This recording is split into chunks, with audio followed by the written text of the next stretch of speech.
ध्यान रखें। हमारा टॉपिक है आज numericals of the 4.3। A bullet of mass 50 grams traveling with a speed of 50 meters per second। एक बुलेट जिसका मास जो है 50 ग्राम है, 50 मीटर प्रति सेकंड की रफ्तार से हरकत कर रही है and penetrate into a bag of sand, एक रेत के बैग में जब दाखिल होती है यूनिफॉर्मली ब्राउन टू रेस्ट, और उसके बाद रुक जाती है 0.5 सेकंड के बाद रुक जाती है। इसमें से हमने दो चीजें मालूम करनी है। एक तो हमने ये मालूम करना है कि find how far the bullet will penetrate into the bag of sand, sand के बैग में वो कितना अंदर तक जाती है, कितना फासला तय करती है। दूसरी बात जो हमें मालूम है the average force accepted by the sand, कितनी फोर्स होती है सैंड के जरिए उस पर लगती है, कितनी फोर्स होती है। एग्जेक्टिव फोर्स हमने मालूम करनी है, एवरेज एग्जेक्टिव फोर्स। सबसे पहले हमने उसका मास है जो 50 ग्राम, उसको हमने कन्वर्ट करना है किलोग्राम में।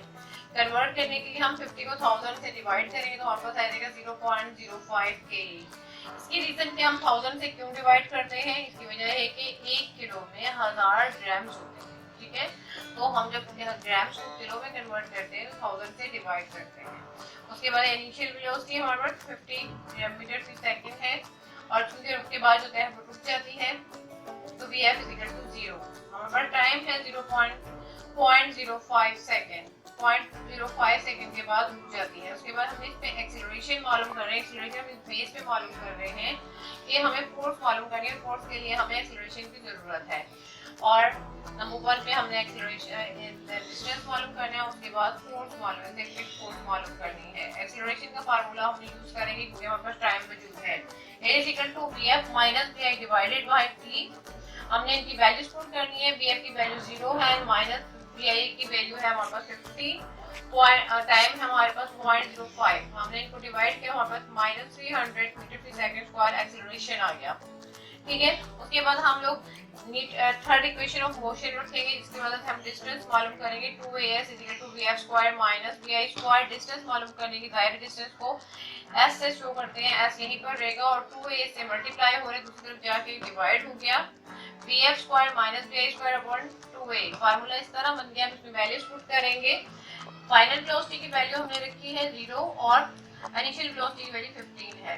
जब स्क्वायर लिया, इनिशियल वेलोसिटी का भी हमने स्क्वायर ले लिया। उसके बाद 2 को मल्टीप्लाई करेंगे हम एक्सीलरेशन के साथ, -300 एक्सीलरेशन की वैल्यू हमारे पास आई थी अभी जो हमने निकाली है। ठीक है, उसके बाद 15 का जब हम स्क्वायर ले लेते हैं तो हमारे पास आ जाएगा -225। उसके बाद जो देखिए हमने 2 को हम 300 से मल्टीप्लाई करें तो 600 आ जाएगा, माइनस के साथ साइन आएगी, दोनों की माइनस के साथ कैंसिल हो जाएंगी आपस में।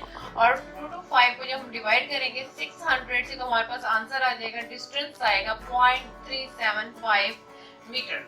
ये हमारे पास डिस्टेंस आ गया, डिस्टेंस भी आ गया, एक्सीलरेशन भी आ गया। अब हमने फोर्स मालूम करनी है। फोर्स का फार्मूला होता है Newton second law of motion के मुताबिक F = ma। हमने m की वैल्यू रखी 0.05 और हमने एक्सीलरेशन की वैल्यू जो भी हमने निकाली थी, हासिल की थी, इसी मल्टीप्लाई -300, दोनों को मल्टीप्लाई किया 15 न्यूटन हमारे पास फोर्स आ जाती है।